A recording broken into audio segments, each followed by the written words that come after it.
Shkalim. Shkalim, pourquoi? Parce qu'on est juste avant le mois de Hadar, et en Hadar, Mashkim à la Shekalim. Ça veut dire que on faisait en qu'un du clan Israël apporte un demi-shekel, et ce demi-shekel était destiné à acheter des korbanot tzibour, les sacrifices. Et pour ces sacrifices, chacun était exactement au même niveau que les autres. Ça veut dire que chaque juif apportait un demi-shekel, marqué shekel, donc c'était sa participation. Et le Midrash nous raconte, il est rapporté par Rashi, que Nit Kasha Moshe Rabbeinu sur ce maradi à shekel. Dans de nombreux endroits, on voit que Moshe Rabbeinu a du mal à faire ce que lui demande Hachem. Par exemple, quand il a demandé de faire la menorah, le Nit Kasha, en fait. Ah, Kasha. Excusez-moi. J'écris tout de suite. Alors, dans la menorah, Nit Kasha Moshe, ça veut dire qu'il a eu du mal à comprendre comment on le faisait. Il fallait faire Miksha Achad d'un seul tenant, donc la chambre cachée, difficile. Que je vous lui a montré la menorah. De la même manière, Moshe Rabbeinu donc, a eu des difficultés, Nit Kasha, de comprendre l'utilité de ce marchet shekel. Que je lui a montré, il dit le Midrash, un marchet shekel shel esh, en feu. Et Rachid dit qu'il avait un poids, certain poids, marchet shekel, qui n'est pas marqué dans le Midrash. Et Rachid dit toute cette chose-là. Ça veut dire, c'est développé dans une sira du Rabbi, que ce marchet shekel avait deux dimensions. Il avait la dimension de quelque chose d'éminemment spirituel, le feu c'est spirituel, et de matériel puisqu'il avait un poids. Il y avait la chose et son contraire. Et la question se pose, quelle est la difficulté que Moshe Rabbeinu a eu de comprendre ce que c'est un marchet shekel? Si mesdames, je vous demande de donner un demi-euro pour acheter des korbanot, c'est pas si compliqué que ça. Quel est le point?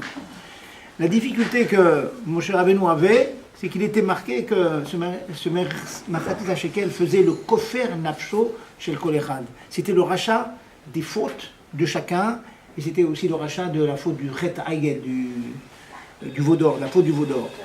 Alors Moshe Rabbeinu, la difficulté qu'il avait, c'est facile, hein, mesdames, vous êtes d'accord que si une personne est pleine de fautes, et on lui dit tu donnes un demi-euro, et tu es pardonné de tes fautes, c'est le kofer nafsho, comme on dit, c'est trop facile. Vous êtes bien d'accord que c'est trop facile? Et c'est très bien, mais c'est trop facile. Et c'est cette facilité qui a dérangé Moshe Rabbeinu.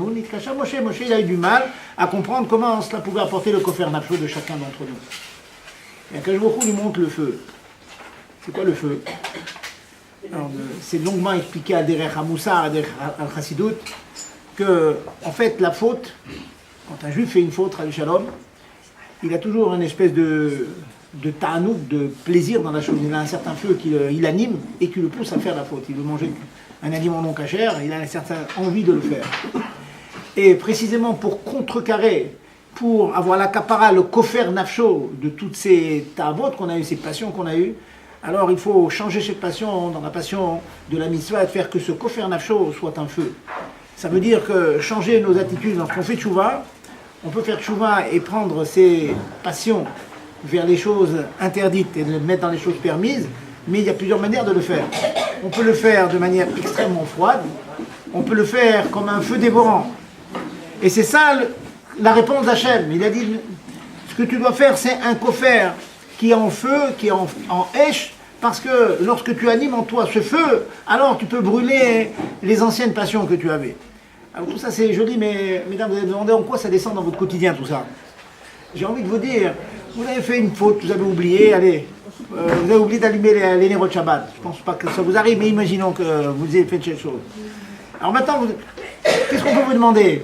Vous allez prendre la décision de faire extrêmement attention, de ne pas gâter dans les 18 minutes, et même vous allez prendre sur vous d'allumer 40 minutes plus tôt, mais vous allez le faire avec le vrai feu, le hesh du misbéach, avec le feu, ça veut dire le faire avec chaleur. Et c'est pas toujours facile, parce que si je vous dis que vous allez préparer votre Shabbat avec un feu, alors que vous êtes bien fatigué le vendredi, vous avez beaucoup d'invités, vous avez beaucoup de travail à faire, on vous dit mais non, ne fais pas ça de manière sèche, fais ça de manière comme une mitzvah, comme si qui est motzé shalal rav, comme si tu vas trouver un vrai trésor. Et c'est ça qui contrecarre les choses négatives qu'on a pu faire. C'est très dur, messieurs, vous le savez. Si on vous dit de mettre les tefilines comme une boîte sur la tête, ou bien comme un objet précieux qui brille comme une flamme, demain j'espère que vous allez avoir la kavana de penser à Yichud Hashem, d'être les charbet d'Aleb et Amorar, de soumettre son cœur et son cerveau à Dieu. C'est naturel, c'est tout à fait naturel. Mettre ce feu au point que les tefilines commencent à chauffer avec l'aide d'Hachem. Voilà, là c'est le Kofer Nafsho. Alors vous avez compris le message, messieurs et mesdames, vous avez compris le message. Le message c'est que la tchouva c'est un mouvement pnimi, c'est un mouvement intérieur de chacun d'entre nous. C'est pas faire des actes secs, secs et quelquefois un peu sans plaisir, sans ta'anoug. Parce que on n'a pas mis le feu qui est dedans. Vous avez demandé comment mettre le feu. Oui, c'est une bonne question. C'est pas évident, messieurs. Pour vous, je vais vous dire, vous avez étudié Chassidout, vous avez étudié beaucoup, vous allez vous investir, vous allez vous préparer dans toutes les mitzvot. Les femmes aussi, vous prenez conscience de l'immense mérite que vous avez. Un bisrout, Nashin, Nitzadiot, Titkaniot, on vient de passer Chabet Shvat, vous savez très bien. C'est le mérite des femmes qui a fait qu'on a été Nigal de Mitzrayim, et c'est par votre mérite que Bezat Hashem Mashiach va bientôt se dévoiler.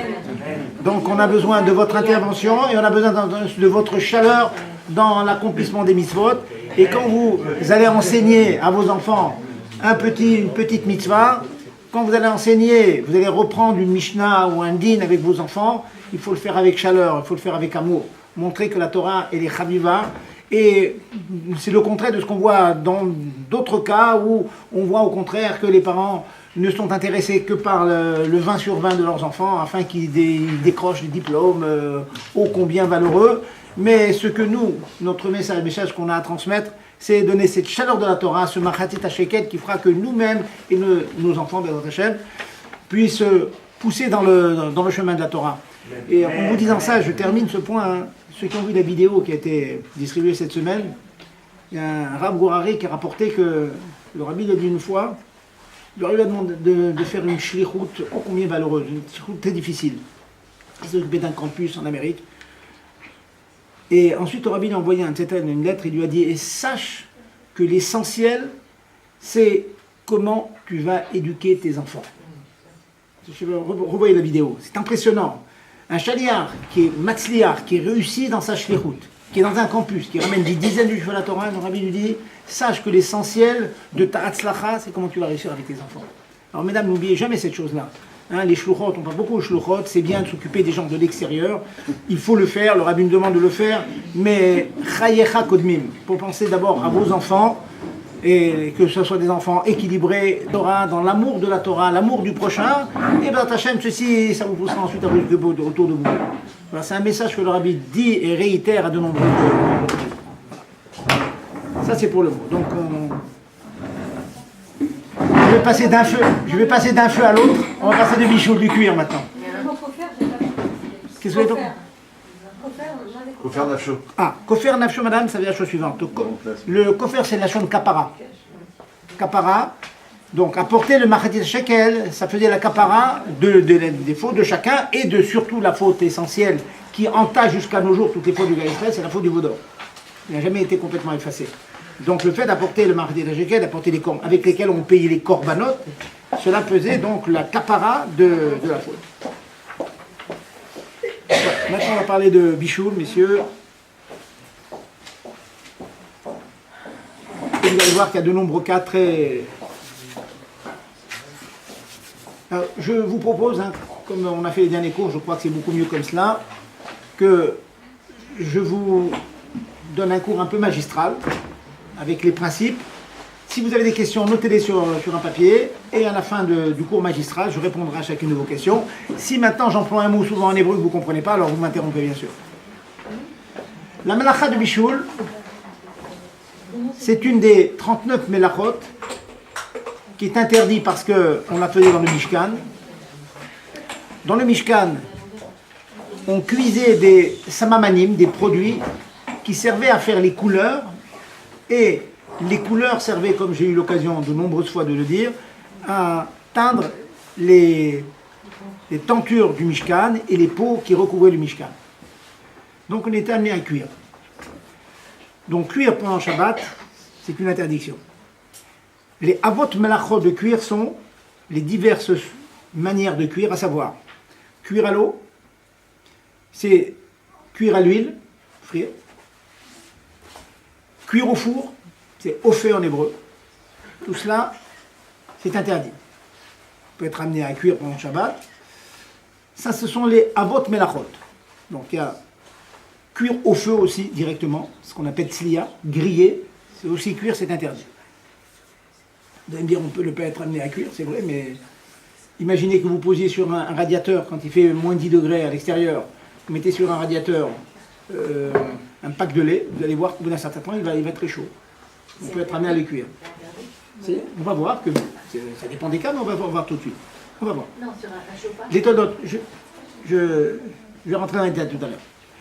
Les toldot, les dérivés, sont le fait de faire fondre quelque chose. Par exemple, vous faites fondre de la cire, vous faites fondre un métal quelconque. C'est une tolda, un dérivé de la malacha de cuire. Et bien sûr, celui qui est amené à cuire par inadvertance Shabbat, il doit porter, quand Mashiach va bientôt venir, il va porter un korban pour avoir la capara précisément de cela. Montre à tête. Je vais apporter tout de suite des exemples. D'abord les principes, puis les exemples. Un des grands principes, avant d'expliquer les principes, à partir de quand considère-t-on qu'un aliment est cuit? Pour l'eau, un liquide, ça va répondre à la question du lait sur le radiateur. Dès que le liquide atteint la température que l'on appelle Yad Soledet Bo, la main se brûle, alors on transgresse l'interdiction de cuire. Donc si vous oubliez sur un radiateur qui est très très chaud, un liquide quelconque, et qu'il arrive à la température que Yad Soledet Bo, qui est évaluée par nos Chachamim, entre 42 et 45 degrés. Yad Soledet Bo, ça veut dire que quand vous mettez le doigt, on commence à se brûler. À partir de là, on considère qu'on a transgressé l'interdiction de cuire le liquide. Pour les solides, qu'appelle-t-on cuire pour les solides? C'est lorsqu'un solide, une viande, un poisson, est cuit jusqu'à la madrega jusqu'au degré qui s'appelle Ma'achal ben Drosai. Ma'achal ben Drosai, c'est un brigand de l'époque de la Gemara qui mangeait des choses à moitié crues ou tiers crues. Et comme ce brigand mangeait la viande comme ça, très peu cuite, on considère qu'elle est déjà apte à être mangée. Puisqu'elle est déjà apte à être mangée, on considère qu'on a déjà cuit cet aliment. Ce qui fait que, imaginons que l'on mette à côté d'une source de feu un aliment quelconque, un poisson ou autre chose, et qu'il est cuit au tiers, prenons un exemple. Vous savez qu'un poisson sur une poêle cuit en 15 minutes. 15 minutes. S'il est cuit Kemachal ben Drosai, ça veut dire, d'après certains avis, la moitié de la cuisson, la moitié de 15, c'est 7 minutes et demie. D'après certains, c'est le tiers de la cuisson, c'est 5 minutes. Au bout de 5 minutes, ça y est, l'aliment est considéré comme cuit et on a transgressé l'interdiction minatora. Donc, je répète, les liquides, il faut les amener à la température de 42-45 degrés, Yad Soledet Bo, et les solides, il faut les amener au tiers d'après certains, ou à la moitié de leur cuisson. J'insiste parce qu'il y aura des conséquences pour la suite de savoir si c'est le tiers ou si c'est la moitié de la cuisson. C'est donc à partir de là que commence l'interdiction de bichou. Mais attention, lorsque c'est cuit au tiers ou à moitié, Kema Chal Ben Rosai, comme je viens de dire, le reste de la cuisson, de la moitié jusqu'à la cuisson complète, il y a aussi interdiction de cuire. D'ailleurs, on a transgressé l'interdiction de la Torah de 0 à 1,5 ou un tiers, selon les avis. Mais lorsque l'on finit la moitié ou les 2 tiers qui restent, cela aussi est interdit. Donc un aliment qui aurait été cuit au tiers ou à moitié seulement, le fait de continuer sa cuisson, c'est interdit. Conséquence pour nous, il sera interdit par exemple de remettre une casserole dans laquelle la dafina ou le mets qu'il y a dedans n'aura cuit qu'au tiers ou qu'à moitié, sera interdit de la remettre sur la plaque si on l'a enlevé de la plaque. Et ça existe, on va voir qu'il y a des cas où il est permis de laisser un aliment qui n'est pas entièrement cuit sur la plaque. Mais en faisant extrêmement attention que s'il n'est pas entièrement cuit, on n'aura pas le droit de le remettre sur le feu. Voilà donc le principe de bichoul dans Davar Lach, quelque chose de liquide, et Davar Yavesh, quelque chose de solide. Premier grand principe de Bichoul, c'est En Bichoul Achar Bichoul. Bien comprendre ce que cela veut dire. Un aliment qui a déjà été cuit, il n'y a pas d'interdiction de le cuire une seconde fois. Alors, comprenez bien que dans chaque fois que je vous dirai c'est des phrases En Bichoul Achar Bichoul ou bien Yesh Bichoul Achar Bichoul, il y a une interdiction de cuisson après une première cuisson où il n'y a pas. Je parle toujours de cuire, mais pas directement sur le feu. Pourquoi? Parce que mettre directement sur le feu, sur la plata, sur le blach, sur le plateau qui recouvre le feu, dans tous les cas c'est interdit par nos sages pour la raison suivante, c'est ce qu'on appelle Nir et Kemevachel. Imaginez qu'on va prendre une casserole, même avec de la viande qui a complètement cuit, vous la mettez directement sur le feu, alors vous la sortez du réfrigérateur, vous la mettez sur le feu, les Chachim interdisent. Pourquoi? Parce qu'une personne qui vous verrait, il aura l'impression que vous êtes en train de cuire quelque chose, malgré le fait que c'est déjà cuit. Donc, chaque fois que je dirais En Bichoul Achar Bichoul, on pourra recuire de la viande, c'est toujours hors du feu. Alors, prenons un exemple. Un exemple très simple. Vous avez un œuf qui a déjà cuit, il est au frigo. Vous avez un bouillon de poulet bouillant sur la table. Vous l'avez enlevé du feu, vous l'avez posé sur la table. Il est permis de prendre l'œuf qui a déjà été cuit, du frigo, il est glacé, il est froid. Vous le mettez dans la marmite avec le bouillon de poulet qui est très chaud. Au bout de quelques minutes, l'œuf va être parfaitement chaud, c'est permis. Ça s'appelle En Bichoul Achar Bichoul. Vous avez le droit de prendre un œuf et le mettre à l'intérieur de la marmite qui est un œuf cuit, je dis bien cuit. Un œuf cuit. L'œuf, il est déjà cuit. Prenons un autre exemple. Vous avez des pâtes, des vermicelles déjà cuits dans le frigo. Et je précise, bien secs. Les pâtes bien sèches. Sont bien sèches. J'ai dit qu'on a le droit de prendre ou des pâtes bien sèches, ou du riz bien sec. Bien sec, hein. Si c'est un peu mouillé, on va en parler tout à l'heure. Il est permis de prendre des pâtes bien sèches, du riz bien sec, de votre réfrigérateur, et le mettre dans un bouillon complètement chaud, bouillant, disons-le, et votre riz et vos vermicelles vont être parfaitement chaudes et mangeables. Ceci est parfaitement permis, selon le principe que En Bichoul Achar Bichoul, il n'y a pas interdiction de cuire quelque chose qui a déjà cuit. Recuire n'est pas interdit. Pas sur le, bien sûr, pas sur le feu, hein, hors du feu. Ou prenons un autre cas. Prenons un autre cas. Je vous ai dit tout à l'heure que parmi les mlachot, il y avait afia. Afia, c'est la cuisson au four. La cuisson au four représente de manière générale, c'est un terme générique pour dire une cuisson sans eau. Sans eau, sans huile, à sec.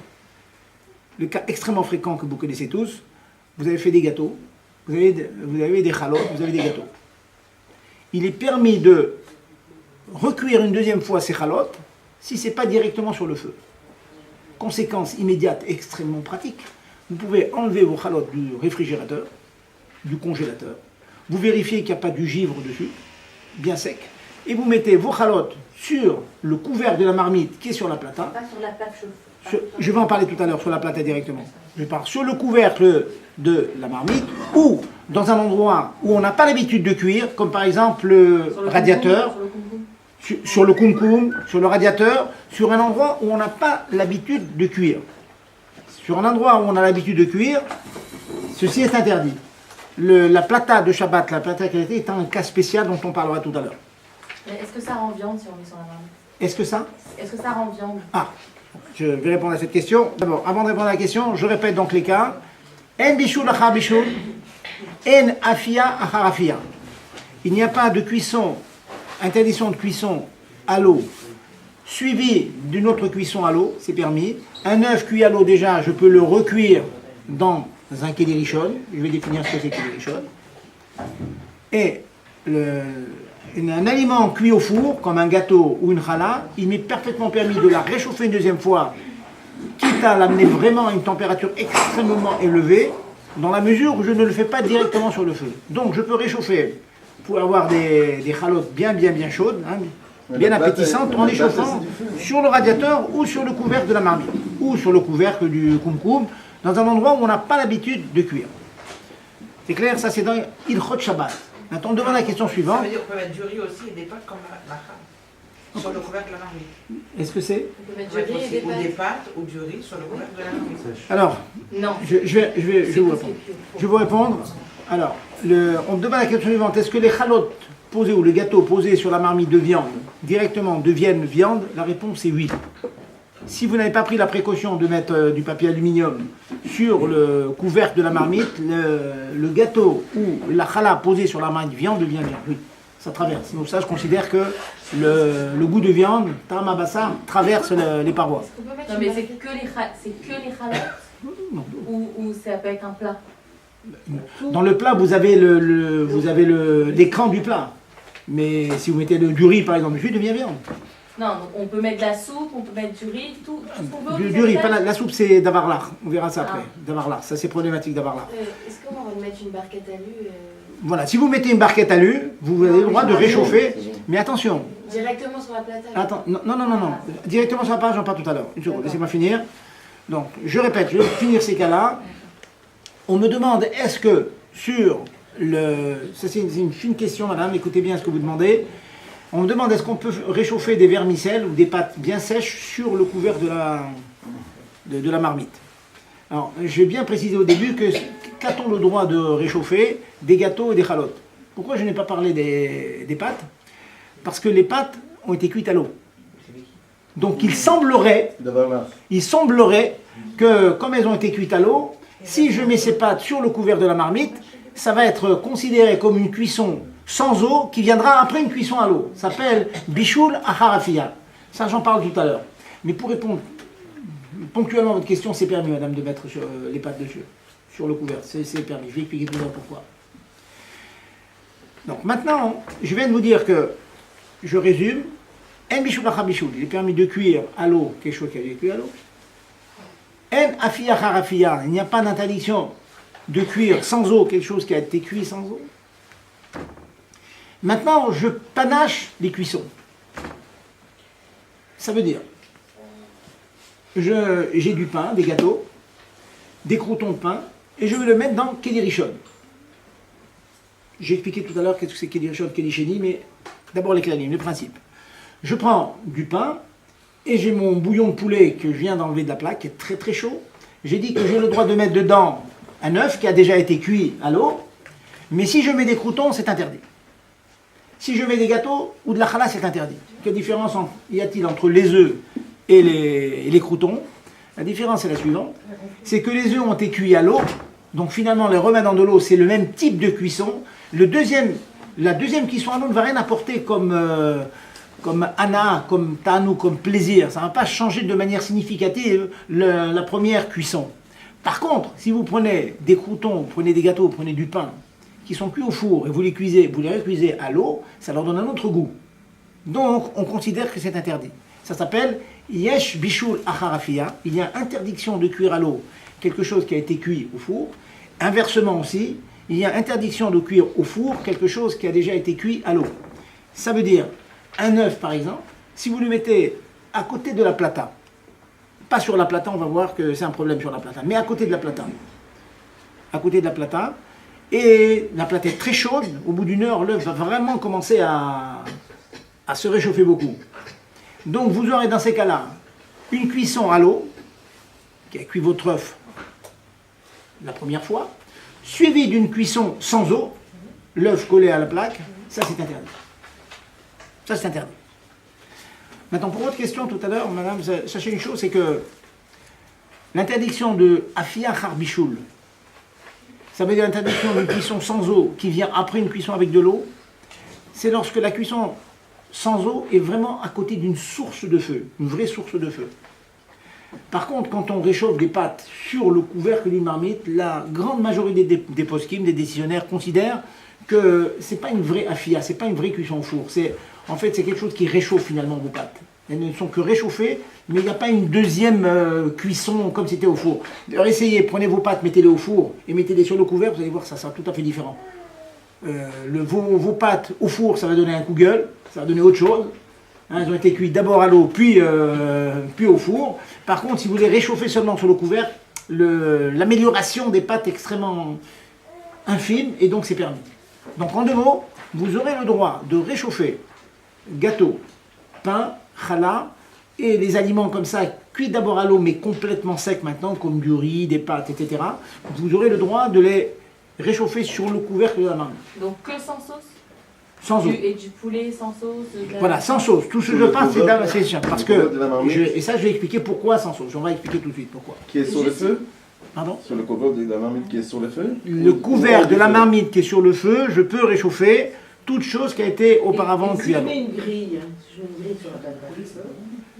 Et vous mettez... Ça, je vais en parler tout à l'heure. Attendez. Mais Ça, c'est les mêmes questions. Est-ce que j'ai le droit de mettre sur la plata? Est-ce que j'ai le droit du gris? Je vais en parler Les après. conditions pour sortir les pâtes. J'arrive. Mais si on l'œuf à côté de la plata, Oui. cuit, si c'est autre chose que l'œuf, on peut. Par exemple, Alors, il y a un repas. un repas mais qui a déjà été cuit. Alors ça, si c'est quelque chose qui est complètement sec, Ah, on a le droit. Mais sinon, j'y arrive. Même le poulet, il n'y a pas de... J'y arrive. Laissez-moi finir. Je préfère que suive l'ordre, sinon on va revenir sur les mêmes questions. Je suis l'ordre que je suis en train d'évoquer maintenant. Donc je disais, un bichoul à bichoul, quand c'est le même type de cuisson, c'est permis. Quand c'est des types différents, c'est interdit.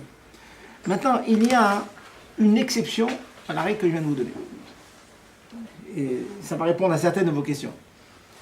La règle qui veut dire que quelque chose qui a déjà été cuit, il n'y a pas d'interdiction à la recuire.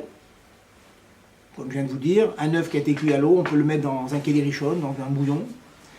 Ceci c'est dit pour ce que l'on appelle davar yavesh, un aliment dur, un aliment compact. Et pas quoi? Et pas un liquide. Dans les liquides, on va réfléchir ensemble. Un liquide, une fois qu'il a été cuit et il a refroidi, de l'eau qui a été cuite, bouillie même, et refroidie, elle est pratiquement identique à l'état initial avant d'avoir bouilli. C'est-à-dire le fait de refroidir, ça lui enlève toute sa qualité d'être chaude, elle, en quelque sorte, elle devient pratiquement crue. Alors que quand vous avez cuit un morceau de viande et qui refroidit, c'est de la viande cuite, on est d'accord? Elle est refroidie, mais elle est cuite. Elle a changé, on la ramollit, elle est mangeable, elle est comestible. De l'eau qui a bouilli et qui refroidit, ça redevient comme elle était auparavant. Donc, le principe veut, ça c'est encore un principe très fachou, écoutez bien ça, le principe veut que dans Davarlach, dans les liquides, yesh bichoul achar bichoul. Il y a interdiction de bichoul achar bichoul. Exemple, vous achetez du lait UHT, du lait qui a déjà été bouilli à haute température, il a déjà été cuit. Vous le mettez dans le biberon et vous voulez réchauffer votre biberon pour donner à bébé. Il est rigoureusement interdit de mettre ce biberon dans un kéli rishon, le kéli qui était sur le feu, même qu'on l'a enlevé du feu. Pourquoi? Tout simplement parce que ce lait qui a été bouilli et qui a refroidi, il a repris son état antérieur de cru, du lait cru. Donc si vous le réchauffez dans kéli rishon, vous recuisez ce lait, c'est interdit. Donc on sera extrêmement vigilant dans tout ce que l'on vient de dire, mettre à côté de la plaque ou mettre sur le couvercle de la marmite, c'est la condition absolue qu'il n'y ait pas un liquide. Parce qu'un liquide qui a déjà été cuit, mais qui a refroidi, ça reste un liquide qui est susceptible d'être recuit. Donc tous les principes que je viens de vous dire, à savoir on va réchauffer le riz, on va réchauffer les pâtes sur le couvercle, je précisais à chaque fois que les pâtes étaient sèches et que le riz était sec. C'est la raison pour laquelle. Parce que si c'est mouillé, alors on a un problème. Et de la purée à la place de la soupe alors? Ouais. La purée par exemple pour le bébé. Qu'est-ce que vous voulez faire avec la Non, purée? je vous ai dit de la soupe tout à l'heure, mais si je la fais plutôt en purée la soupe, que ce soit vraiment de la bonne Qui sont terre. purée, ça va. On va voir par exemple les posts qui me disent que la ketchup, ça s'appelle davar yavesh. Ça s'appelle suffisamment. On va voir ça. Je vais vous donner des exemples tout à l'heure. La soupe, elle est comme du ketchup. Oui, mais attention. Si on n'a pas atteint les 45 degrés, je comprends pas, alors on peut. Effectivement, si on n'a pas atteint les 45 degrés, on peut seulement. Il y a un seulement, c'est que si vous mettez l'aliment à cuire dans un endroit où il peut atteindre les 45 degrés, même si vous les laissez 5 ou 10 minutes, un temps où vous êtes quasiment sûr que ça va pas cuire, c'est quand même interdit. Nos sages interdisent de peur que l'on oublie, qu'on le laisse sur le feu. Donc, votre cas sera vrai si vous avez fait une expérience dans votre plata, et vous avez laissé un mets 24 heures sur la plata, et il n'est pas réveillé à se lever de bois. Alors ça marche. Mais en général, c'est pas comme ça. Quand c'est à côté de la plata, vous allez pas dire qu'on arrive à... Ça dépend de la qualité de la plata. Les patates sont très fortes, on met quelque chose à côté, ça chauffe vraiment. Hein. Faites des expériences. Mais voilà, je peux pas vous donner, bien sûr. Si vous avez fait de l'expérience avec votre plata, vous avez mis un verre de lait collé à la plata, vous le laissez 24 heures, et vous voyez qu'au bout de 24 heures, il est à peine arrivé, il est un peu tiède seulement, alors il n'y a pas de problème. Non, mais si on chronomètre et qu'au bout de 10 minutes, il n'y a pas encore les 45 degrés, est-ce qu'on peut faire la même C'est chose? ce que je vous dis que non, ça que non. Si vous voyez qu'au bout de 10 minutes, un quart d'heure, ça n'a pas atteint les 45 degrés, alors vous dites je vais le laisser un quart d'heure et puis j'ai pas de risque. Ben non, les Chacham disent que ceci est interdit parce que malheureusement, madame, vous risquez d'être appelé par vos enfants et ils vont vous occuper, vous allez oublier et vous allez laisser à côté du feu. Donc si on a fait une expérience avant les jours de Chol et qu'au bout de 24 heures à côté de la plata, ça n'arrive pas à cette température, c'est bien. Sinon, c'est interdit. Qu'on fait pour le biberon alors? Alors, on va voir comment on va voir tout à l'heure. La réponse pour le biberon, on le fait dans Kélichéni. Je vais expliquer ce que c'est Kélichéni. Méfiez-vous du mot bain-marie, madame, parce qu'en français, bain-marie, ça veut dire aussi sur le feu. Et sur le feu, c'est interdit. En français, hein. En général, un bain-marie, c'est mettez dans une casserole. Ça peut être bain-marie, c'est sur le feu. Je dis ça parce que je connais des gens qui sont trompés. On m'a dit que le bain-marie, c'était permis, mettez le biberon sur le feu. Il faut bien savoir, il faut s'entendre sur les termes. On y arrive. Voilà. Voilà donc, je vous ai brossé donc tous les principes, j'espère que tout le monde a compris. Je résume encore une fois, hein, il faut répéter. Et mesdames, encore une fois, hein, j'ai demandé un grand service à mon épouse de vous taper tout ce que vous voyez dans la main. Donc je vous demande de faire une chazara, tout ça c'est en détail, hein, vous trouverez ça dans la feuille. Faites chazara, une bonne révision de toutes ces halakhot. Encore une fois, une cuisson à l'eau suivie d'une cuisson à l'eau, c'est permis. Une cuisson au four suivie d'une cuisson au four, c'est permis. Cuisson à l'eau suivie d'une cuisson au four, c'est interdit. Et l'inverse aussi, c'est interdit. Maintenant, pour le dernier point que je viens de vous dire. Je viens de vous dire la chose suivante. C'est que dans Davarlach, dans un produit, un aliment liquide, qui a refroidi, il y a l'interdiction de bichoul. Yesh, bichoul, achar bichoul. Donc, buller dans Rishon, c'est interdit. Cependant, le Rama, grand possèque Ashkenaz, et le Admor Azaken fait comme le Rama. Il est possèque que tant que le liquide est encore un peu tiède, en bichoul, achar bichoul. Je vous apporte une conséquence très rapide de cela. Imaginez que vous ayez un thé ou un café qui est tiède encore. Il y a la moitié du verre seulement dans votre verre qui est rempli, et vous voudriez allonger un peu votre café ou votre thé. Si le café ou le thé est encore tiède, il vous est parfaitement permis de mettre le verre de café ou de thé sous le kumkum, ouvrir le robinet bouillant du kumkum et le verser sur le liquide. Pourquoi? Tant que le liquide est encore un petit peu tiède, on considère que c'est comme s'il est encore chaud, il n'a pas refroidi encore. C'est seulement s'il est complètement froid que c'est interdit. Pour ceux qui font comme le psak, si parmi vous il y en a qui font comme le psak du Bet Yosef, le minag des Sfaradim, ceci est interdit pour les Sfaradim. Pour les Sfaradim, c'est permis seulement si le café est encore bouillant. Si le café est encore bouillant, alors on peut ajouter de l'eau chaude. Si il a un peu refroidi, c'est interdit. Mais nous qui faisons comme le Admor Azaken, hein, on fait le psak du Admor Azaken, qui est posé comme le Rama. Donc un liquide qui est un peu tiède, on peut le réchauffer. Donc revenons à notre exemple tout à l'heure. Vous avez sorti le bouillon de la plaque. Et puis tout à coup vous dites, voilà, ce bouillon, je voudrais bien à Souda Chichi en avoir encore un petit peu. Est-ce que j'ai le droit de le remettre sur la plata? On va voir tout à l'heure, si on a le temps, on fera le dîner Khazara. On n'a pas le droit de le remettre sur la plata. Parce que ça fait déjà une demi-heure qu'on l'a enlevé de la plata, on n'avait pas l'intention d'y remettre. Il manque un certain nombre de conditions, je ne peux pas la remettre. Par contre, le remettre sur le couvercle de la marmite, ça c'est permis. Alors, mais en le remettant sur le couvercle de la marmite, mon liquide il va réchauffer. Donc, supposons que j'ai une plata de bonne qualité. Alors, si le bouillon a complètement refroidi, c'est rigoureusement interdit de la remettre sur le couvercle de la marmite. Si le bouillon il est encore un petit peu tiède, on a le droit de le remettre sur le couvert de la marmite, sachant qu'une heure après, il va être bouillant, et c'est permis. Compris? Et une fois qu'il est bouillant, on peut le remettre sur la plata? Si... Non. Sur la plata, Je pose. Non, parce que j'ai bien dit, j'ai bien prévenu qu'on part d'un cas où il manque les conditions de Khazara. Oui, mais je parle une fois qu'il est bouillant, qu'il est au-dessus. Qu'il est bouillant, est-ce qu'on Non. doit le remettre sur la plata? Non, on n'a pas le droit. Non, il sera pas Si, tellement bouillant. si le bouillon en question, il a quitté la plata, de manière que je ne veux pas le remettre directement sur la plata, c'est pas en lui faisant un petit séjour sur la deuxième qui peut redescendre. Ça, c'est interdit. Non, mais il ne pourra pas, il arrivera pas. Voilà. C'est ça qui- Maintenant, je vais vous définir qu'est-ce que l'on appelle... tout le monde suit, hein, mesdames, hein, ça va, c'est clair, à peu près clair. Notez vos questions, j'y répondrai tout à l'heure. Excusez-moi, on peut poser une question ou... Je vais voir si c'est... Je voudrais d'abord juste finir le concept de Keli Rishon et ensuite je réponds à quelques questions. Maintenant, quels sont les kelim chauds dans lesquels il y a interdiction de cuisson et quels sont les kelim chauds, les ustensiles chauds dans lesquels il n'y a pas interdiction de cuisson? Alors pour ça, je vais vous dire des termes un petit peu techniques qu'il faut apprendre. Il y a ce que l'on appelle Keli Rishon, Sheni, Shlishi. Keli Rishon, c'est l'ustensile qui était sur le feu. La dafina, si vous l'enlevez de la plaque et vous la portez sur la table, s'appelle Keli Rishon. Keli Sheni, c'est le deuxième ustensile dans lequel on a versé ce qu'il y avait dans le Keli Rishon. Dans le concret, le koum-koum dans lequel il y a l'eau, c'est Keli Rishon. Vous mettez une tasse de café au-dessus de votre koum-koum, vous récupérez l'eau. Cette tasse, elle s'appelle Keli Sheni, deuxième niveau.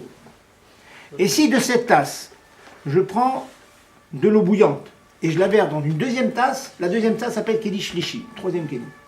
Koum-koum, premier Keli, deuxième Keli. Donc le deuxième s'appelle Keli Shlishi. Ça, ce sont les définitions. Quels sont les dinim de ces kelim-là? Keli Rishon, Mevachel. Le Keli Rishon, un Keli qui était sur la plata, il a la puissance de cuire. Donc, si vous l'enlevez de la plata ou du feu, il est à table, et que vous mettez n'importe quel aliment dedans, il y a une interdiction de la Torah de mettre dans Keli Rishon. Tous les aliments, sauf bien sûr ceux qui ont déjà cuit, comme j'ai dit tout à l'heure, un œuf qui a déjà cuit. Vous mettez dedans du sel, vous mettez des croûtons, à plus forte raison si vous mettez des épices qui sont crues, hein, vous mettez du poivre, vous mettez quelle que soit l'épice, dans Keli Rishon, c'est interdit. Donc, sachez... C'est permis. Interdit. C'est permis. Interdit.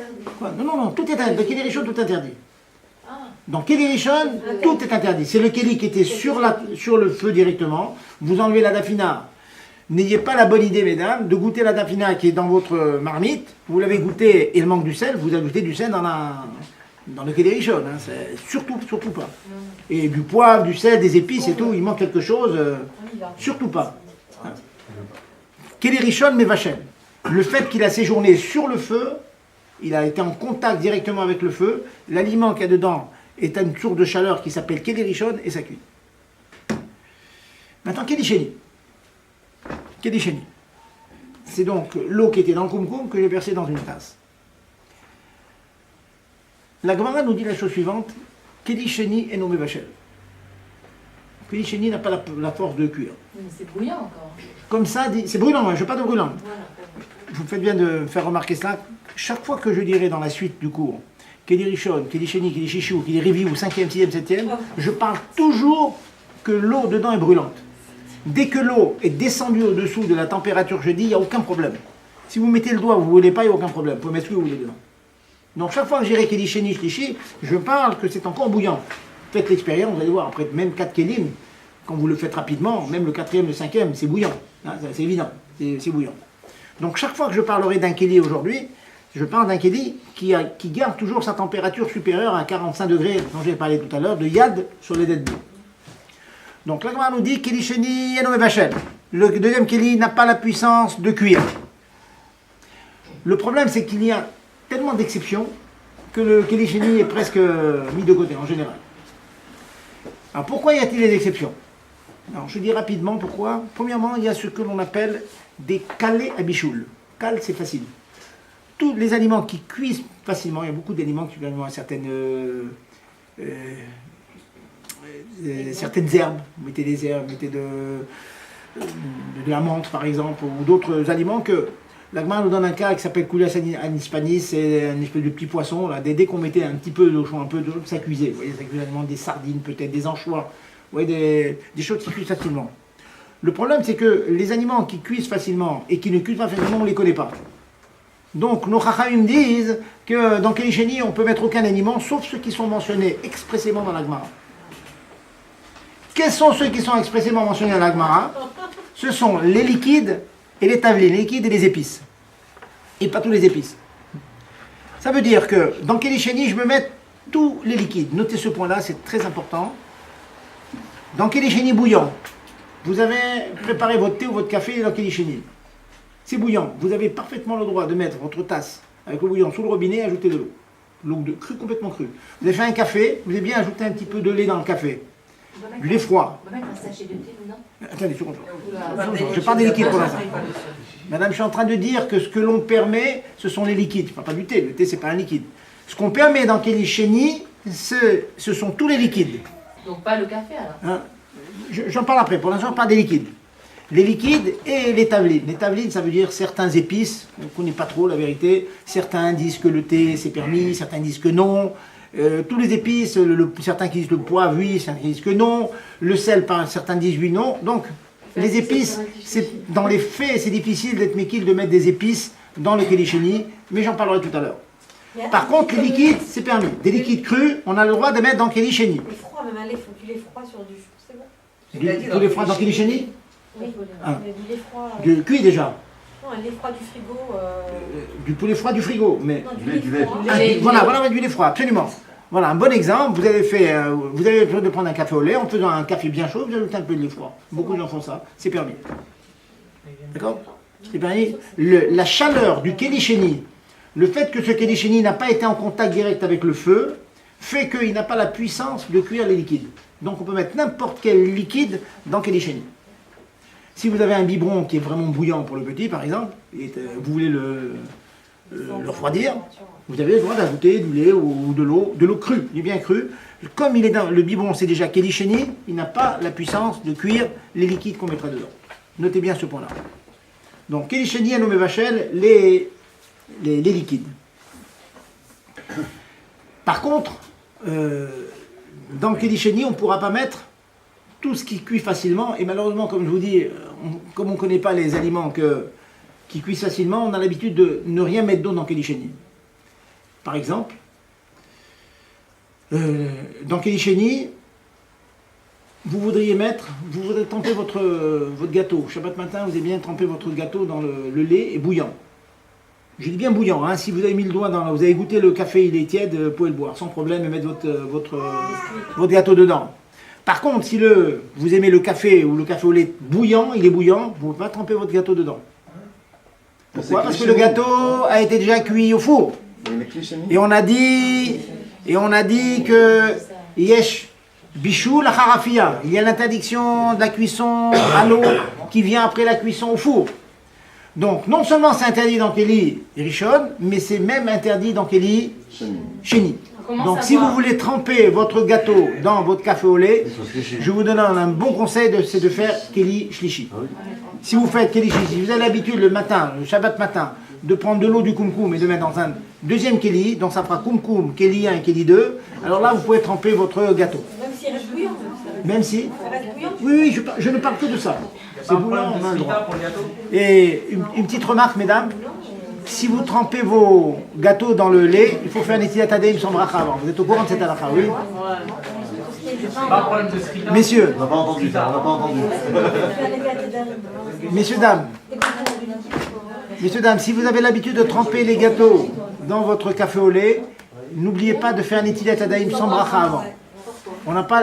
Chaque fois que l'on prend quelque chose chez Tiboulot Bemashke, quand vous prenez une olive dans le... Voilà, ou vous prenez un concombre qui est mouillé, il faut faire un Netilat Adayim sans bracha. On prend avec la main. On prend avec la main, c'est la cuillère, ça va. Darko Beyad, il faut le prendre, il faut faire un Netilat. J'ai la question à l'envers. Si par exemple, moi je suis venue me faire un café, j'ai fait un Kelisheni et un Kishishi. On m'arrive après moi, le verre il est, on va dire, encore un peu mouillé, mais plus aussi chaud que. Oui. Et alors, est-ce qu'il a le droit de réutiliser le même verre, donc il met de l'eau chaude. Et rajouter l'eau chaude dessus. À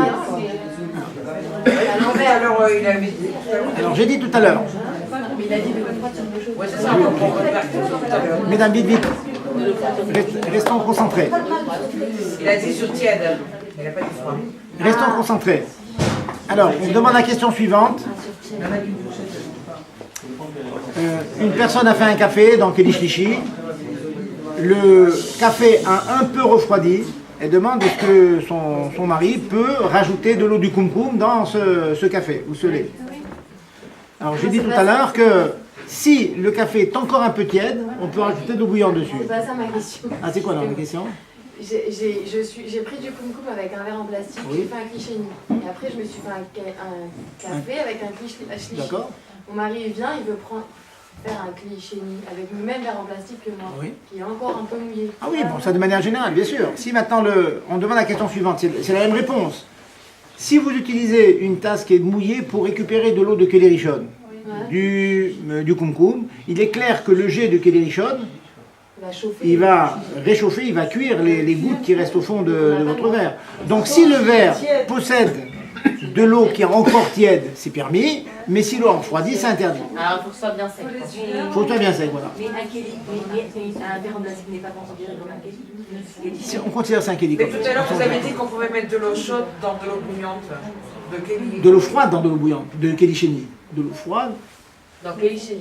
Mais il a dit C'est ce qu'elle que est je dis. encore un Donc peu. si Là, sinon, tu vas cuire. Si la goutte elle est encore un peu chaude. je répète. Qu'est-ce qu'on a le droit de faire? On a le droit donc de verser du Keli Rishon dans le verre, s'il est mouillé, seulement si les gouttes d'eau qui sont dans le deuxième verre sont encore un peu tièdes. Parce qu'on a dit tant que c'est un peu tiède, il n'y a pas de bichoule après. Mais si les gouttes ont refroidi, le jet du kumkum va cuire ces gouttes-là. Un détail, Excusez-moi, j'ai pas compris. je vais répéter un point.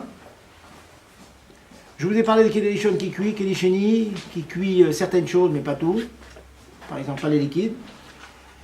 Je ne vous ai pas donné le digne de Hirouille mais Keli Rishon. Le jet de Keli Rishon. Imaginez que vous ayez ouvert le kumkum et qu'autour du kumkum il y avait un aliment cru. Il y avait une tomate. Où ça? Une tomate. Et vous avez ouvert, comme ça par inadvertance, il y avait une tomate en dessous. Donc le jet du kumkum, il a la puissance de cuire qu'est Klifa une petite épaisseur de l'aliment qui est au-dessous, qui est froid. Je répète, un jet d'eau bouillante qui tombe, on va dire un jet de lait bouillant qui est tombé sur un gâteau, eh bien la première couche du gâteau a été cuite. Et nous avions vu les premiers shiurim, mesdames, si vous vous rappelez, que lorsqu'on a transgressé par inadvertance Shabbat, il est interdit de profiter de la avéra qu'on a faite. Vous vous rappelez? Puisque vous avez cuit la première tranche de tomate ou la première tranche de gâteau, il faudra l'éplucher et manger l'intérieur de la tomate. Mais la première couche est interdite parce qu'elle a été cuite pendant Shabbat. On peut jeter? Non, c'est pas tâche. La tomate Si était dans vous le voulez, verre. vous attendez après Shabbat, mais vous pouvez l'éplucher. La tomate était dans le verre d'eau vide qu'on a pris ou dans le kumkum? J'ai donné un cas, elle était au-dessous du kumkum, on a ouvert le kumkum par inadvertance. Il y a un aliment quelconque qui est au-dessous du kumkum, on a ouvert le robinet. Vous la mangez entièrement après Shabbat, mais Après Shabbat, c'est permis. Après Shabbat, c'est permis. Voilà, donc, Keli Rishon, Sheni. Et voilà, pour finir, donc le tableau, Rishon, Sheni, Hiru, Mikeli, Rishon. Et le Keli Shlishi, le troisième, Keli Shlishi, de nombreux poskim pensent qu'à partir de Keli Shlishi, il n'y a plus de problème. Et toujours bouillant, hein. Je précise, toujours bouillant, hein. S'il a refroidi, il n'y a pas de problème. La majorité, enfin, de nombreux poskim pensent qu'il n'y a pas de problème. Certains aussi sont marmirim dans les choses qui cuisent très très facilement. Que dans Keli Sheni, ils attendent que ça refroidisse un petit peu pour être sûr. Bon, le minage, beaucoup de gens ont l'habitude d'être mékil dans Keli Sheni, qu'il n'y a plus de problème. Donc j'ai fini avec les kelim. Pour répondre à la question à madame de Nitiat Adaïm, il y a une halakha dans Shulchan Aruch, madame, que chaque fois que l'on mange un aliment qui a l'habitude d'être mouillé et trempé dans de l'eau, lorsqu'on le prend avec la main, et que c'est l'habitude de le prendre avec la main, il faut faire Nitiat Adaïm sans bracha pour le manger. Donc si vous piquez une olive dans un bol à olive ou un concombre ou autre chose qui soit mouillé, ou bien si vous lavez vos fruits, madame, vous lavez vos fruits avant de manger une pomme, vous la lavez, vous avez les mains mouillées, et bien il faut faire Nitiat Adaïm avant, ou alors sécher complètement la pomme. Si vous la séchez entièrement, il n'y a pas besoin de... Si c'est mouillé, oui. Si vous avez l'habitude de laver une tomate ou une pomme avant de la manger, vous faites Netilah. Un sushi, Un quoi? Un sushi. Vous avez le sushi. Il est pas mouillé Un le sushi. sushi. Faut tremper dans la Il est sauce. pas mouillé le sushi. Non. Non, tu trempes dans la sauce. On m'avait dit que la sauce. Mais c'est le sushi, Ouais. c'est pas. Alors, Mais je, tu parles du truc. je vais vous dire. lui. Ketchup, je vais vous répondre à ça. C'est pas une hot Shabbat, mais bon, vous posez la question. va sushi. Les choses que l'on a l'habitude de prendre sans les toucher, les olives en général, souvent on les prend à la main, vous voyez, les olives, les concombres. Les choses qu'on a l'habitude de prendre sans les toucher avec la main, il n'y a pas besoin de faire l'étilate. Je pense que les sushis, on évite de les prendre à la main, j'espère. Enfin, je ne sais pas comment c'est le derrière. On prend la main, il y a le petit. On s'en met dans la sauce, c'est bon. Non, moi, j'ai À la main ou avec le... la main, c'est Bon alors c'est la interdit. main. Si le sushi... Ça dépend quel. On m'avait dit que ça dépend des publics. Je vous donne la réponse. Si c'est un sushi qu'on a l'habitude de prendre à la main, de tremper, il faut faire l'étilate avant. Si c'est un sushi qu'on a l'habitude de prendre avec un pic, avec un cure-dent, là, alors là, Est-ce ça que la va... sauce de Mais sushi, c'est quoi c'est liquide ou pas? C'est comme Les le liquides ketchup. sont La interdits. sauce de sushi, elle est très pâteuse.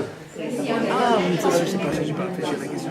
Oui, ça, Ça, il faut réfléchir à la question. Il faut réfléchir à la question. Non, parce que j'en avais parlé avec mon c'est pas père lesquels. et il m'avait dit qu'il n'y avait que 7 liquides dans lesquels Absolument, on prend absolument, qui sont absolument. interdits. Absolument. Et Et c'est de la sauce sucrée et soja. Et je crois pas que c'est dans les liquides. il y a d'autres choses. Je sais plus, Il y a d'autres je me choses. souviens Ça vous plus dit de la d'autres choses. réponse, mais. Alors, dans le cas particulier, donc je maintiens ce que je vous ai dit, quand vous prenez des olives, etc., il faut faire l'étilate avant. Maintenant, dans le cas des sushis, si la sauce est faite avec un jus de fruits pur, du jus de soja, etc., où il n'y a pas du tout d'eau dedans, s'il y a de l'eau, on n'a rien gagné, il faut faire l'étilate. S'il y a un mélange d'eau, un tout petit peu d'eau dedans, il faut faire l'étilate. Dès l'instant qu'il y a un peu d'eau, il faut faire l'étilate avec. D'ailleurs, mesdames, je vous ajoute une petite halakha, une parenthèse. Quand vous faites vos gâteaux avec un jus de fruits, pensez toujours à mettre un peu d'eau dedans. Parce que si on fait avec un vrai jus de fruits pur, c'est très rare, mais imaginez un jus de fruits que vous avez fait à la maison vous-même en pressant des oranges, il y a un problème au niveau du prélèvement de la challah. Parce qu'une fois qu'on prélève la challah, on ne peut pas la brûler. Parce qu'elle est pure, étant donné qu'il n'y a pas eu de l'eau dedans, il n'y a que du jus de fruits, elle est pure, elle ne prend pas la touma, et donc on n'a pas le droit de la brûler. Donc, et ça touche ce même minyanim de touma dont on parle maintenant. Donc quand vous faites vos chalotes, mettez toujours, vos gâteaux, mettez toujours un peu d'eau. Un petit peu d'eau pour enlever ce problème-là. Bon, revenons à Hidchot Shabbat. C'est aussi à Pessah quand on trempe, on fait sans bracha, quand on trempe la... Exactement, c'est le même dîner qu'on fait à Pessah. On trempe un légume dans l'eau. On fait Si ça. on a fait avant, c'est bon. Si vous l'avez fait juste avant, oui, effectivement. Si vous l'avez fait manger avant, il n'y a pas de problème. Elle a dit Alors, que c'est pas sûr. Elle a dit que c'est pas sûr. Non, mais c'est sûr qu'il y a de l'eau dans la sauce. Encore une ou deux halachot. Je vous ai dit que dans Kelisheni, souvent ça a des cas où ce sont interdits, des cas qui sont permis. Dans Kelisheni, je dis qu'il n'y a pas de problème. Il y a une exception à cela, qui peut être interdit même dans le 3e et le 4e Keli, c'est ce que l'on appelle davar gouche. Un corps, un aliment compact. Gouche. Comme le gouche-catif. Quand bouche bien remplie. Eh bien, dans la mesure où c'est un aliment qui était sur le feu et qui est compact, quand vous le coupez, vous regardez une pomme de terre qui est restée longtemps dans la dafina, ou bien l'œuf, quand vous l'ouvrez, même s'il est passé dans 4 kélis, il est bouillant à l'intérieur. C'est la raison pour laquelle vous n'avez pas le droit, quand vous prenez de la viande, ou du poisson, ou des pommes de terre, ou votre œuf, vous le prenez dans votre assiette, même si votre assiette elle a passé 3 ou 4 étapes, on a mis la dafina dans une soupière, la soupière dans une assiette, dans une deuxième assiette. Si vous ouvrez l'œuf, vous voyez qu'il est chaud, c'est interdit de le saler, de mettre quoi que ce soit dessus. Pourquoi? Parce que malgré le fait qu'il est dans le 3e ou 4e kéli, ce davar gouche, cet aliment compact a une puissance de cuire les aliments qu'on mettrait dessus. Les pommes de terre. Je vous donne un exemple tout simple. Vous avez une pomme de terre bouillante. Bouillante. En Israël, ils mettent ça, ils font fondre du beurre dessus. Du beurre ou de la margarine. Parce que la margarine est fondue, elle va cuire avec ce davar gouche. Et si on a de la mayonnaise dans l'assiette ou de la moutarde. Voilà, de la mayonnaise, effectivement, mettre dans une pomme de terre qui est bouillante, vous l'avez ouverte, elle est bien bouillante, on n'a pas le droit de mettre de la mayonnaise dessus. Bon, maintenant, vous pouvez attendre un peu, vous mettez le doigt, vous voyez si c'est encore chaud. Mais c'est certain que ça reste très longtemps chaud. Hein. On voit des fois à la fin du repas, 1 heure à la fin du repas, on prend encore un morceau de viande de pomme de terre, c'est extrêmement chaud. Celle qui reste au fond, vous l'ouvrez, vous voyez qu'au milieu, c'est encore chaud. Donc mettre du poivre ou quoi que ce soit, ça le cuit. Alors resservir de la daf dans une assiette, on a déjà servi. Il faut que ce soit encore un peu tiède, c'est ça la condition? Alors, ça c'est une question que vous demandez. On demande, imaginez que la DAF est refroidie. Dans mon assiette, j'ai de la DAF refroidie. Je veux reprendre encore. Si ce qui reste dans mon assiette, c'est d'avar yavesh, on a dit que dans d'avar yavesh, quelque chose de sec, un bichoul, un bichoul. Donc, tout ce qu'il y a dans les morceaux de viande, pommes de terre et tout ça, il n'y a pas de problème. Le crachage qu'il peut y avoir, la crainte qu'il peut y avoir, s'il y a un vrai liquide. S'il y a un vrai liquide qui est refroidi et qu'on en remet, ça peut être un problème. Mais tant qu'il n'y a pas de liquide, en général, dans l'assiette, il ne reste pas du liquide. Mais là, la DAF, elle a refroidi un peu, parce qu'elle s'est déjà servie, Elle a refroidi. Ah non, si elle est un peu tiède, il n'y a pas de problème. Mais si elle est complètement refroidie, je suis obligé de passer par le éther de en bichoul à bichoul. Dans la mesure où c'est un aliment qui a déjà cuit, donc je pourrais à la limite le faire une deuxième fois. Parce qu'un bichoul à bichoul dans ce cas-là. C'est permis. Voilà. C'est permis alors pour J'ai madame. pas compris. Oui, c'est permis, oui. C'est permis. C'est permis. Donc si elle est froide, si C'est même si froid, sauf s'il y a un liquide dedans, mais dans la mais DAF, si, il n'y a pas de du liquide. jus, il y a du jus, Il bien y a sûr. encore du jus. Ouais. Ah, effectivement. Oui, mais Donc, si c'est tiède, le jus, il n'y a pas de problème. si vous- Oui, Non, mais il si est la pas casserole, tiède, elle est il est moins pas chaude. tiède. La casserole, elle est moins chaude puisqu'elle est sortie de la plata depuis quelques temps. Donc, Non, si c'est Kelly-Chéni, si j'ai mis dans Kelly-Chéni, c'est bon alors. dans- Si j'ai mis la DAF dans Kelly-Chéni. Vous avez mis la DAF dans Kelly Chéni, oui. dans Et ce je peux cas-là, resservir non, alors. on peut Si resservir. c'est dans Kelly On peut Richard, c'est resservir. ça? C'est dans Kelly Richard, voilà. Ouais. Le problème, c'est Hirou, mais Kelly Richard. Si vous voulez verser directement Hirou, ça peut poser problème. D'accord. Encore une ou deux à la chôte, il peut vous arriver d'être amené à vous servir directement sur le feu. Est-ce que c'est permis ou c'est pas permis? Alors, dans les interdictions qui construisent les interdictions de bichoul, il y a une interdiction qui s'appelle mégis, remuer, touiller, interdit. À cause de cela, si vous découvrez la dafina, le repas que vous mangez, et vous vous servez directement sur le feu, il y a un chachash mégis, il y a une crainte que l'on soit amené à remuer ce qui est dedans, et ça peut augmenter le bichoul, faire un... Et on a l'habitude d'être mahmir que même un aliment qui est déjà complètement cuit, et apparemment il est complètement cuit, il n'y aurait pas trop de problème, mais le fait d'être amené à éventuellement le remuer, on est recherche, on craint qu'il y ait encore un semblant de bichoul. Donc on fait attention. Donc si vous êtes, vous allez voir les conséquences de cette halakha. Si vous êtes amené par exemple à rajouter de l'eau dans votre dafiné qui brûle, hein, ça arrive, hein, vous sentez le fond de la casserole commence à brûler. Dans la mesure où la dafiné est cuite, donc ajouter de l'eau bouillante, normalement il n'y a pas de problème. Par contre, il faut le faire hors de la plaque. Qu'est-ce que vous allez faire? Vous allez prendre votre dafina, il faut se mettre à deux, vous l'enlevez du feu, vous la découvrez, vous, à l'aide de quelqu'un, ou bien tout ça, si vous arrivez à ouvrir le koum-koum et à verser de l'eau bouillante dans la dafina, dans le plat. Ensuite, vous le couvrez toujours hors du feu, et là, à ce moment-là, vous pouvez la remettre sur la plata. C'est-à-dire toute cette opération de rajouter de l'eau dans la dafina qui est en train de brûler, c'est une opération que vous devez faire hors du feu, mais pas verser directement de l'eau sur la plata. Sur le bord de la plata, si on tient sur le côté, si vous le levez sur la plata, c'est pas directement, on peut être métier. sur le bord, ça veut dire il y a une partie de la casserole qui est sur le bord. Non, il faut la lever entièrement. Il faut la lever entièrement. Complètement, C'est une khoumra, mais on est marqué comme ça. Oui. On est Ah, marqué donc comme c'est ça. mieux de la sortir que de la C'est mieux de la sortir, oui, que de la laisser.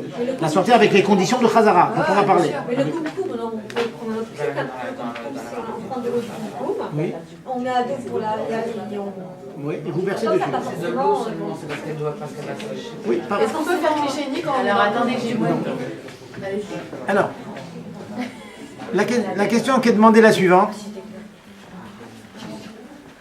A-t-on le droit de verser de l'eau, du koum-koum dans un deuxième verre, et ensuite verser cette chose-là dans la dafina? Dans la mesure où on l'a versé dans Kelisheni, on n'a pas le droit de remettre ensuite le plat sur la plata. Ça manque dans les conditions de Khazara. Non, mais en sortant, même la... Si vous prenez la casserole et vous versez de l'eau d'une autre casserole qui était sur le feu, ou du koum-koum qui était directement lié au secteur, qui est Keli Rishon, mais si cette eau du koum-koum ou de la marmite qui était sur le feu, vous l'avez versée dans un second Keli, et de ce deuxième Keli vous avez mis dans la dafina, c'est interdit de la remettre sur le feu. Il ne faut pas qu'elle intervienne. Est-ce qu'on peut le faire? Est-ce qu'on peut le faire Sans remettre sur le feu. Ah oui, sans remettre mettre sur sur le feu. on a le droit. Oui, bien sûr, si vous voulez mettre sur le feu. Quel intérêt Maintenant, moi, de j'ai une mettre question. sur le feu encore une fois? Si je. Pourquoi c'est permis? Parce que quand on a mis dans Kélichéni, c'est encore chaud. Et on a dit que quelque chose qui est chaud, un bichou, la rabichou. Ouais, d'accord. Est-ce que dans le même principe, est-ce que j'ai le droit, j'ai laissé vendredi soir, j'ai laissé sur le feu la moitié de mon couscous avec de la viande. Je veux prendre un Le morceau bouillon, de viande. avec du bouillon. Ouais, le bouillon. Je veux prendre un morceau de viande et le mettre dans la daf. En dehors du feu, j'ai le droit de le faire. La même manipulation. Oui, bien plus, absolument. Il faut faire des échanges, bien sûr. Si vous avez deux casseroles qui étaient sur le même feu ou à côté, on peut faire des manipulations hors du feu, à cause du problème de Guessi. Attends, et après on... Je vais même ajouter quelque chose. C'est bien de savoir. Le bouchon, on a le droit de le poser? J'ai quelque chose d'intéressant. Si vous êtes sûr que votre plat il a complètement cuit, vous êtes sûr, hein, vous connaissez, vous êtes compétente, le chapelet matin à 8h du matin, vous avez d'expérience, il est même permis de déplacer la marmite sur le feu d'un endroit moyennement chaud à un endroit beaucoup plus chaud. Vous savez qu'au bout d'une demi-heure, ça va bouillir, c'est permis cette chose-là. Dans la mesure où ça a complètement cuit auparavant, ceci est permis. On le faisait déjà, on savait pas. Par contre, Vous êtes rassurés? Le bouchon, on a le droit de le poser quand on faisait. Vous avez dit on doit tenir la. Oui. Couvert. Ça c'est dans les dîners Khazara. Je vais vous faire un. Ah, ça, on a besoin. Je pense pas. Je pense que c'est